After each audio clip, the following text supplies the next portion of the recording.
Welcome to Detours, Understanding Acquired Brain Injury. And with us, we have Debbie Guerin. And so we're going to be talking about both body positivity today, as well as going to be talking about about swimming and how that can help you with both body positivity and working on things like balance and coordination. And as you know, that is an important topic to me about swimming and how it can help. But Debbie is like I am, kind of half fish. And so, Debbie, if you introduce yourself and we can talk a little bit. Want me to tell a little Yeah, backstory? yeah. Just A, about your injuries, and B, about swimming for you and how it helps. And Hi, everyone. My name is Debbie. I first off suffered a car accident when I was 16 years old back in the early 80s. And I went through a lot of rehabilitation there. They introduced me to swimming therapy, which isn't actually swimming, it's just movement in the water. And I flourished in that because I thought I was normal again because I was in the water. I wasn't in a wheelchair. I wasn't doing limited activities. Then I've always been a fish in the water, fish out of the water. 30 years later, I suffered severe sepsis with septic shock. And again, I was at a rehab center that had a pool. And I asked about it, and they found a therapist that was trained to do pool water therapy. And I did that. Now that I've been out of rehab for a while, because this was back in 2018, after coming out, I rejoined a health fitness center at my local hospital. And they have an indoor big pool, and they offer aerobics classes for the community. It's not just for people with limitations, but the majority of the people that take the classes are in a more elderly population, 50s and up. I'm one of the youngest people there, and I am in my young 50s. me But too. we do it in the water, and I do it almost every day of the week. It helps with balance. It helps slowly with losing weight. I'll get there someday. I mean, it's like one of the things. One of our focuses also is like body positivity, learning to accept. I mean, you only have a small trach scar. I know they corrected that. Yeah, if you could you show that, like coming closer and just let us see. I've had two trachs. The horizontal line was from the car accident. There's a very minute vertical scar that was from the sepsis. Right. Last December, I finally got a doctor that was able to do an upper endoscopy exam, and they break the scar tissue had attached to the trach. So he went down and he scraped and he cleaned that all up and got rid of my belly button in my neck, and I love it. I'm so happy. I still got a little line, but no belly button. That's good. They did a really good job with that. I mean, it's like, that's one of the sources of problems for a lot of people. They feel very uncomfortable, with their trach scars. But it's like, obviously that's a problem for you. It's like kind of a reminder of like the your time in the hospital stuff. Some people really struggle with that. I was intubated, but didn't need it quite long enough to need them to do a trach. Usually it's about a week before they have to do it, sometimes two. But they did a really good job with it. Actually, I halfway enjoy having the belly button because I have no visible scar from my accident. And then when I look different or talk, forgot things, I could say, I've been in an accident, I've got scars, but now I'm totally normal. Yes. Yeah, and guess what? We were talking about that too. I carry a cane for balance and things, but that is one of the ways that I cue people that maybe stuff ain't quite right, because I don't want to need a tattoo on my head that says brain injury or TBI on my head, but because Hard to get when you do weird stuff or say weird stuff, it's like you don't want people saying, "Oh, this is just a weirdo or crazy person." It's like, no, yeah, there's a reason the wiring ain't quite right upstairs. But the cane, for example, is a good cue, especially if you're dealing with public officials and things like that, to yeah. let them know, hey, like Shortly because after, shortly after I got out of the hospital as a teenager, my dad took the handicap parking symbol and shrunk it down on a business card and typed a description of my disability on the hmm, back. I would get stopped hanging out with my friends as being publicly intoxicated. right, It was my no officer, I'm not drunk card. right. And that's something they do make cards like that kind of thing now. TBA, the Brain Injury Association of America, and other things like that. And when you have like a trach scar, you have something that suggests Yeah, something isn't quite right. You could point to that and say, well, gee, you know, duh, but it is a red flag that this person's got disabilities. Maybe you shouldn't like try to arrest them, taser them, or whatever else. Be a jerk, an anti-jerk kind of flag. Because I gotcha. know there have been people with brain injury who have been arrested, tasered, have been knocked around, and been made worse by thoughtlessness of law enforcement or in medical situations, stuff like that. So, it's like this is part of why we do these things is to help communicate with survivors and family and stuff, you know, and learning to accept, as we are and stuff like that. So, could you tell me, like, we are going to also talk about swimming strokes and stuff like that, is like, what do you find is probably best for you for just working on stability and strength building and stuff in the water? Now, I've grown up in, I can still swim. Me I too. Yeah. like freestyle and Yep. be the right because I'll take my head up and usually open my mouth before my head's all the way up. Mm. Sucking in water, The old muggy, getting a muggy. Yeah. but I can't quite. But very little of swimming is that. More swimming is playing in the water, doggy paddle, breaststroke, just doing what you do. Yeah. But in my classes, we do a lot. We get frisbees is one of our tools. We'll Hmm. hold a frisbee in each and swing to push against the water resistance, and it strengthens your arm and chest muscles. And we'll walk with, we'll do walking exercises, high knees, Uh-huh. and we'll jog in the water. And I can jog in the water, do it here, but Right. lines and back. Do you do any like do the old bicycle routine in the water and or like have the where they do with like the water weights and stuff like that, or the foam, the Barbells that help with suspension, and we'll put them behind our knees, put them right back here, and then tread water suspended and try to push water and move fast, and then go backwards moving fast. And it's just fun because everyone is there for the same reason. Mhm. But it's I think keeping worry.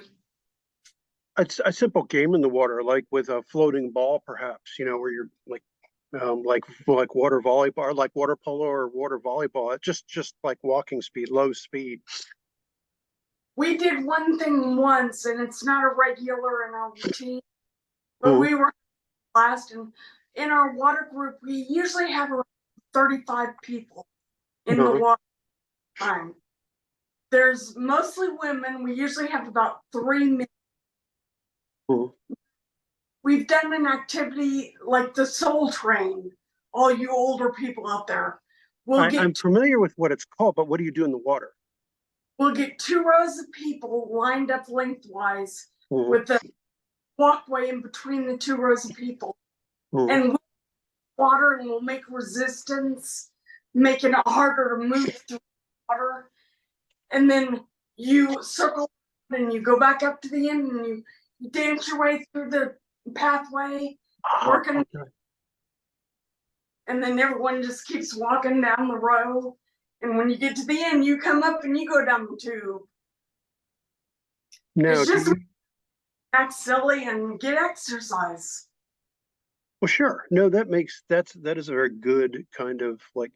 Now, what about like upper arm, upper body exercises? What kind of stuff would you recommend, like in the water, for that for people?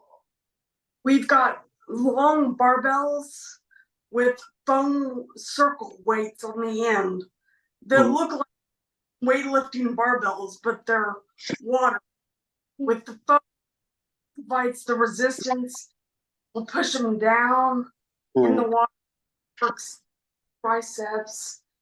We'll do ones that we pull them up, push them side to side. Just any movement in the water, anything you can do.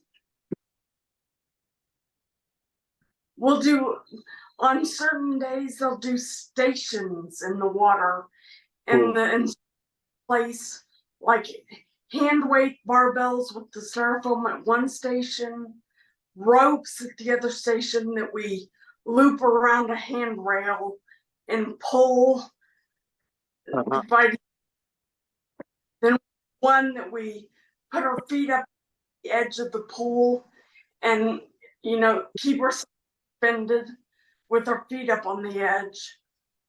And then maybe at one other station we'll do tuck jumps, jumping up in the water, tapping our knees and go back down. And we do each station for like 2 minutes, and we've got the radio playing, and the instructor stays on the dry land, and she'll go, okay, change stations. And we all, as a herd of buffalo, basically, we move to the next station in the pool.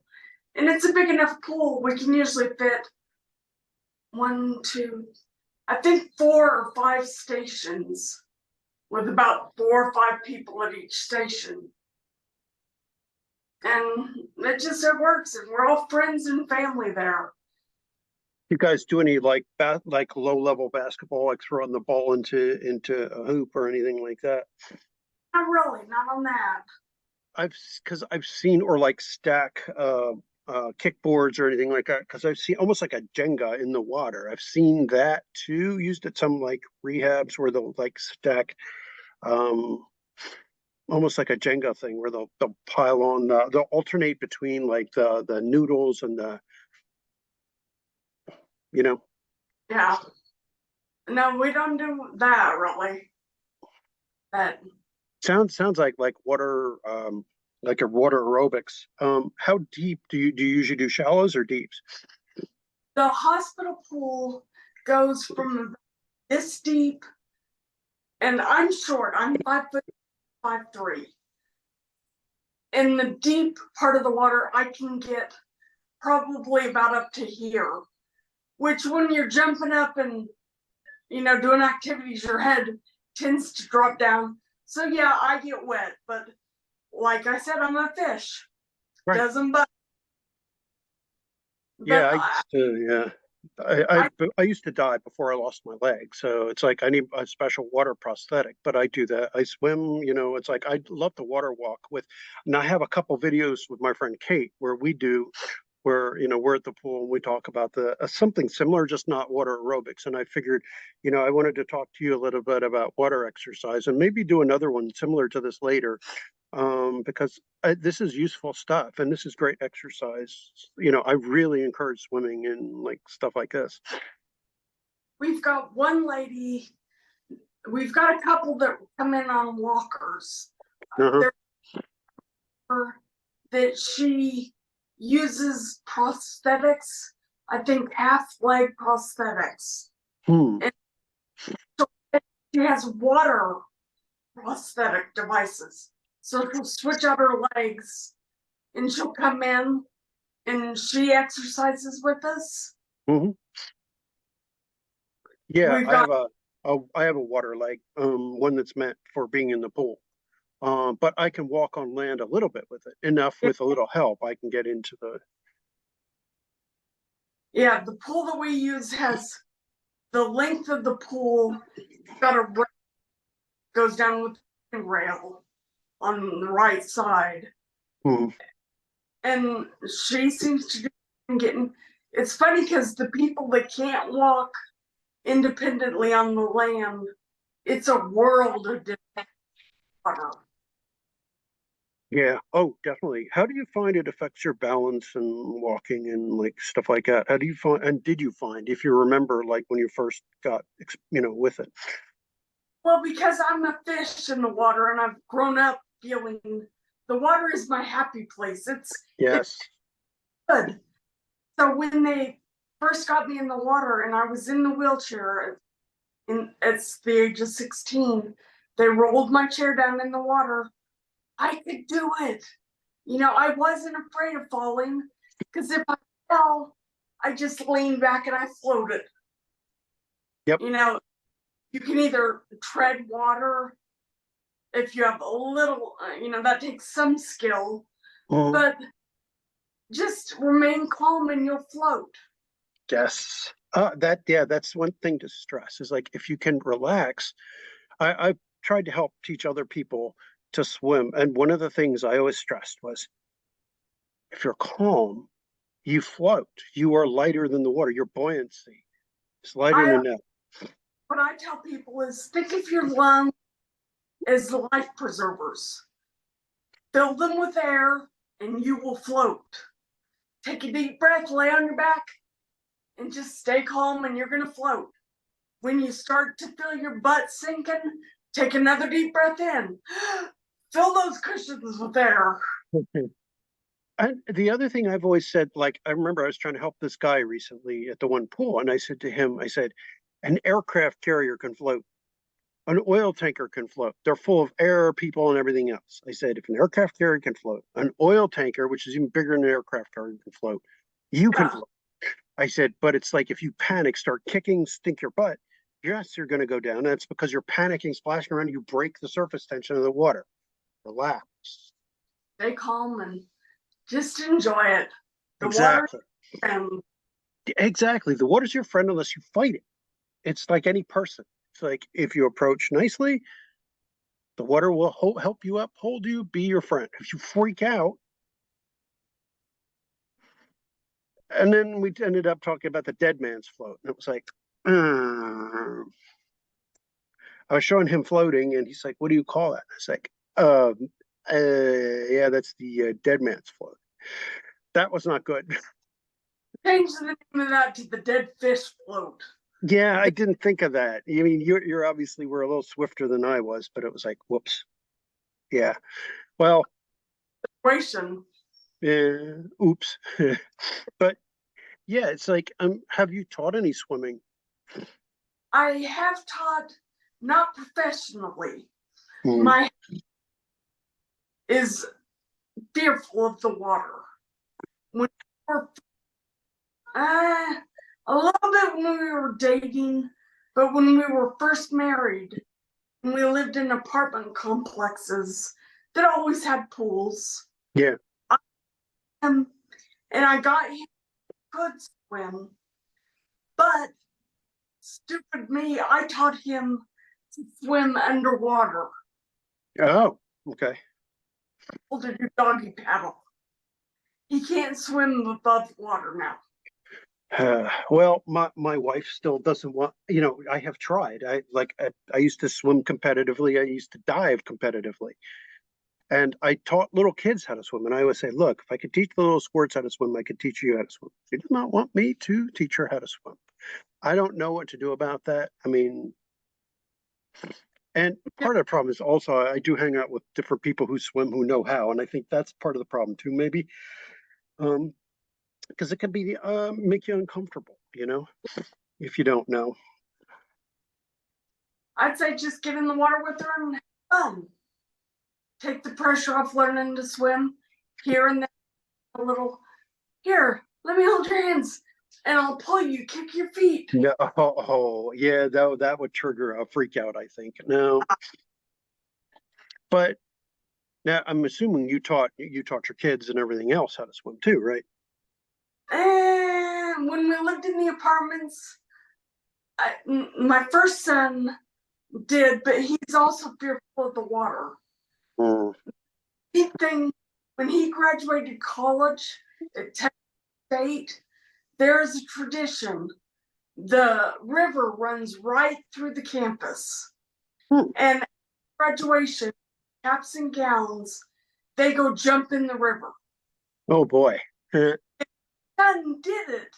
His girlfriend at the time, which is now his wife, walked in down by the steps and she was there to give him an arm to pull him to, and it was waist high water. Okay, that's not too bad. But he But did it. good for him. Well, those who are terrified of water, swimming, stuff like that, usually even that much, even that little bit of water is like, oh my God, kind of thing. Yeah, I I love that. How about diving? Did you do any of that?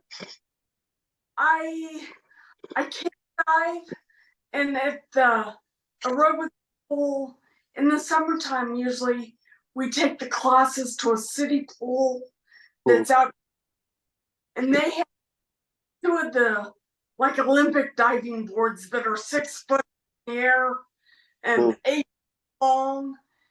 And I had my instructor, I was like, I want to do this. And as I was walking out on the diving board, it bobs, it Yeah, sways.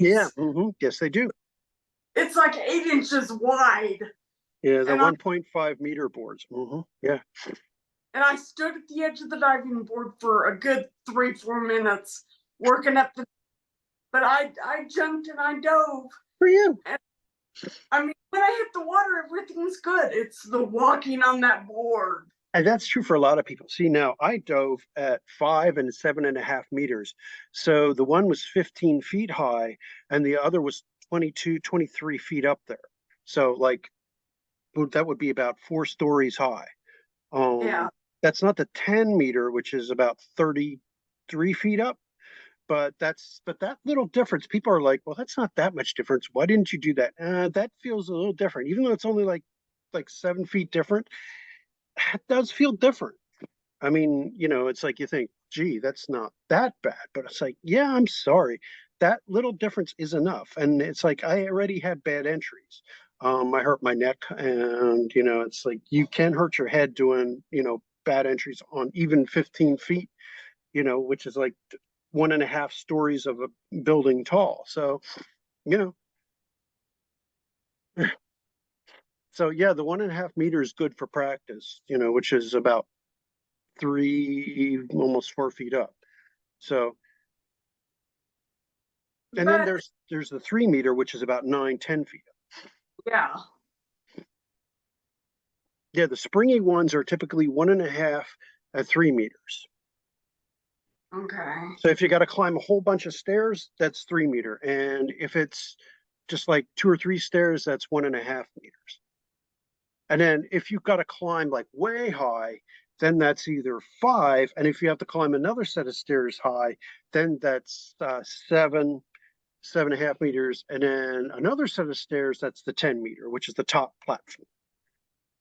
As a child, I remember in Glenwood, Colorado, they had one of the ones that was like a jillion steps up. And I remember diving off that one. Mm-hmm. Now, were there platforms or not? I'm sorry, what? Were there platforms or not? What do you mean platforms? Short concrete, like ledges. In other words, did it look like it was made out of cement? Or was it a Yeah, springy kind? well, no, it was springy kind. All right, then that was probably 3 meter, which is about 9, 10 feet up. No, the Um, springs, it felt like you were climbing. well, as a little kid, yeah. I mean, but that's only about 10 feet because there are no, unless you're doing twin diving. And now for the twin diving, you will find them at 5 meters high, which is about 15 feet. But per regulation for regulation diving, it's either 1.5, 3, or 5, or 7.5, or 10. And the springies you typically only find at 1.5 or 3, unless you're doing twin dives competitively, in which case you'll find them at the 5 typically. But there's always a concrete platform at 5 and 7.5 meters. So you probably were at the 3. Don't get me wrong, 3 as a kid is pretty darn impressive and pretty damn scary. I don't know. I encourage you to look up Glenwood Hot Springs Pool in Well, Glenwood. maybe it was non-regulation. It's a public pool. But what I mean is maybe they were non-regulation diving. Yeah, they weren't for athletic sports. It was a recreational. So it could have been like 13 feet or 17 feet or something that is off regulation. They do that plenty of times. So, who knows? Then that could have been anything. That could have been 17 feet, 20 feet. That could have been in feet instead of meters. 14 Yeah. feet. Who knows? In those cases, if it was just built by a bunch of guys who just slapped something up, heck, it could have been anything. It's a public pool. It's been around for all of my life, and I'm at least 50. Like me. And in that case, it could have been anything. It genuinely could have been, holy crap, it could have been literally like I mean, anything. I've done the 7 foot. Mhm. How deep? Well, this is a good way to figure that out. How deep is the water in the deep side? Do you remember? It was at least 20, 30 feet. Okay, well, in that case, then it really could be like anything. Could have been 20 feet, 25, because you usually have to more than match the depth of the diving board. So if you're talking about depths like that, then yeah, it could have been just about anything. Could have been 20, 25, 30, who knows? And then there are those trick platforms. Yikes. If you all have any interest, go search Glenwood Springs Hot Spring. I definitely will look, 'cause that sounds fascinating. It's a glorious time. You go snow skiing in the mountains in Colorado, and then you go to the hot springs pool. The walk from the dressing room to the pool is really quick because there's snow on the mountains. No, I bet there is. So That's wow. not. I've been involved in handicap snow skiing, which my father is now an instructor specializing in brain injured snow skiers. Oh, that's interesting. That's something to ask then quickly, since I guess this is evolving into general athletics. What modifications are necessary? I mean, obviously for visually impaired, there's a unique set, but what do you do for skiers?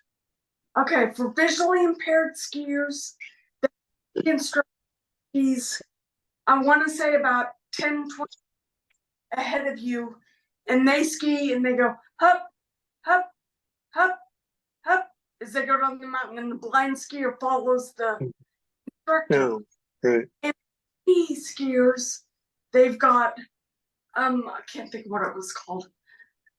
They've got adaptations that can fit on, or they've got snowmobiles, a sit ski, which is a snowmobile base on like a snowboard, and you Right. ski.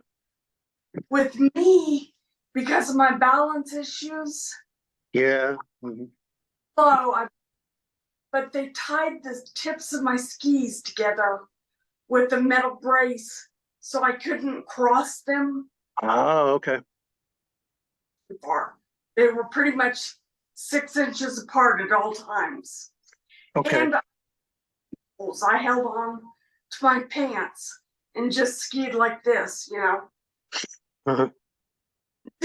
I never got above the easy, Right, green or above the bunny hill or whatever the heck. Yeah, the green square or circle or whatever it is. Right. No, I get it.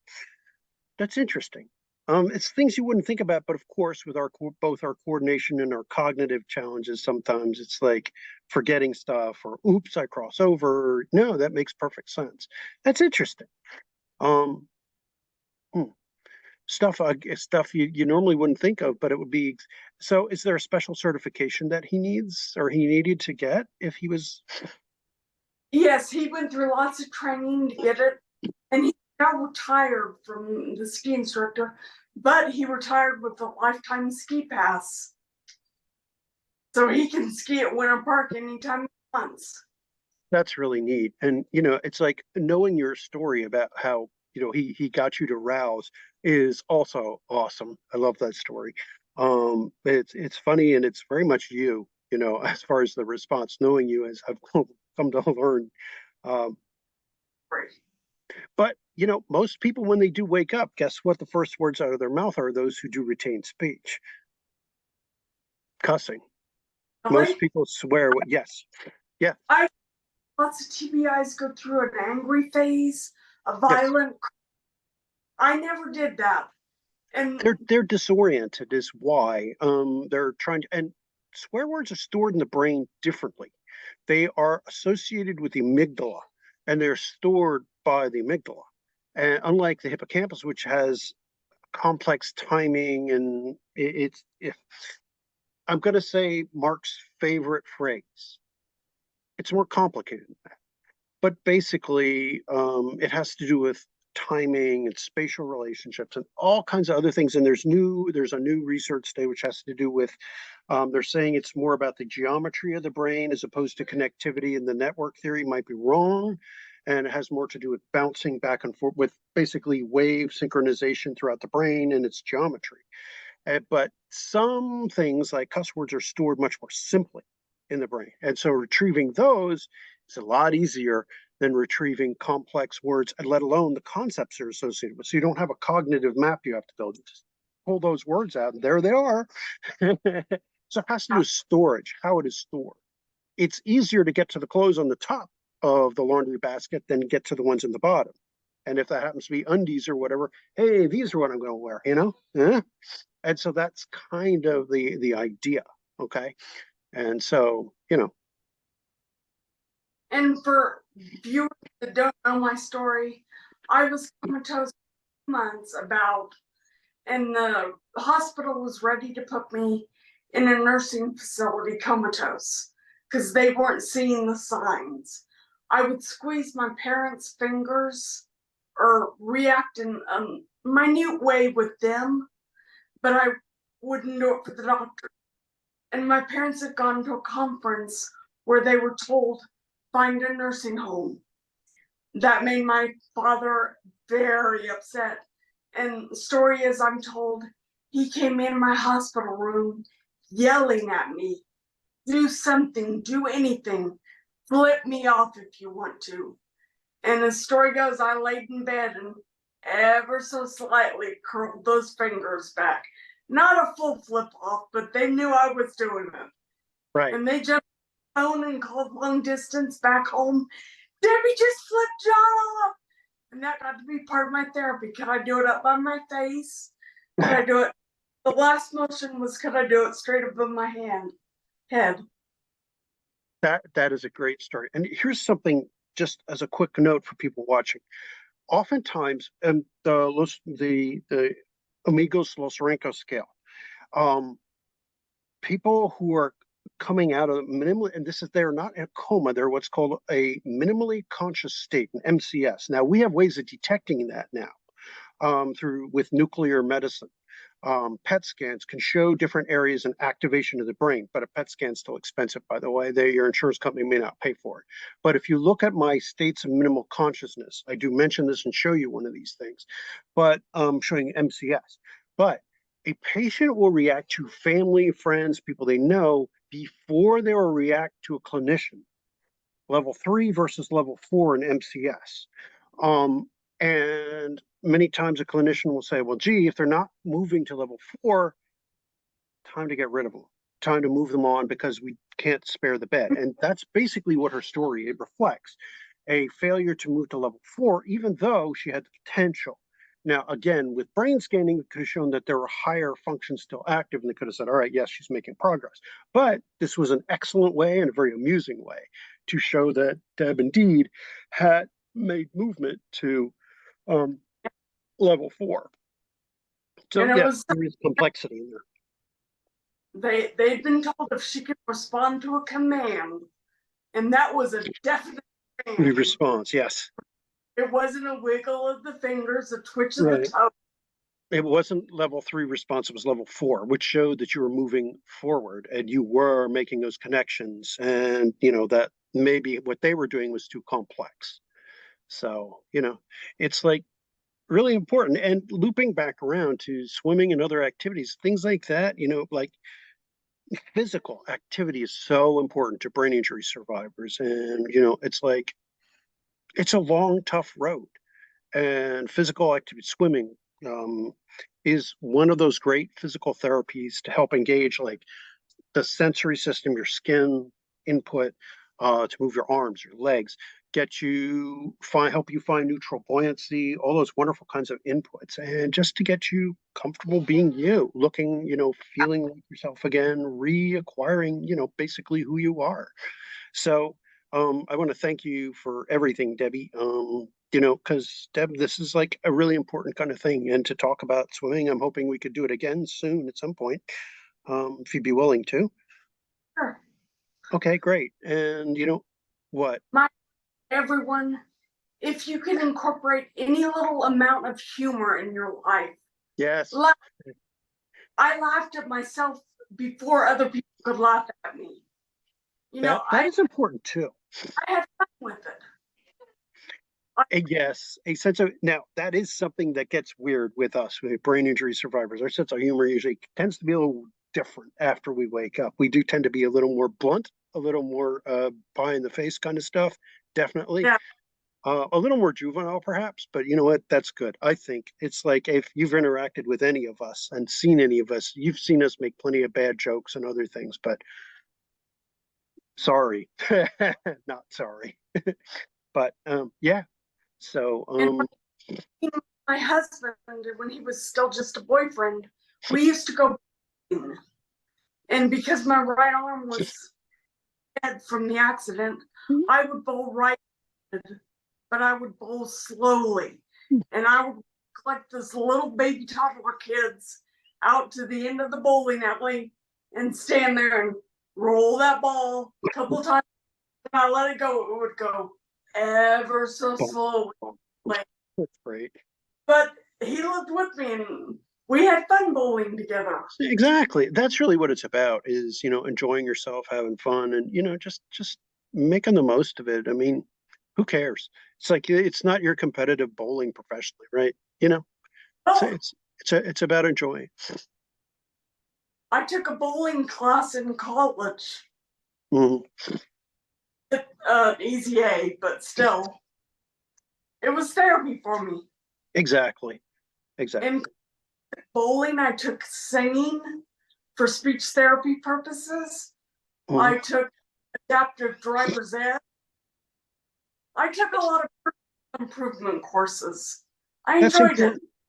All right, we're gonna have to say bye. And so bye, Debbie, and please click like, subscribe. Everyone, you're all okay in the body you're in. Just enjoy life. Yes, indeed. Thank you. Bye. Bye.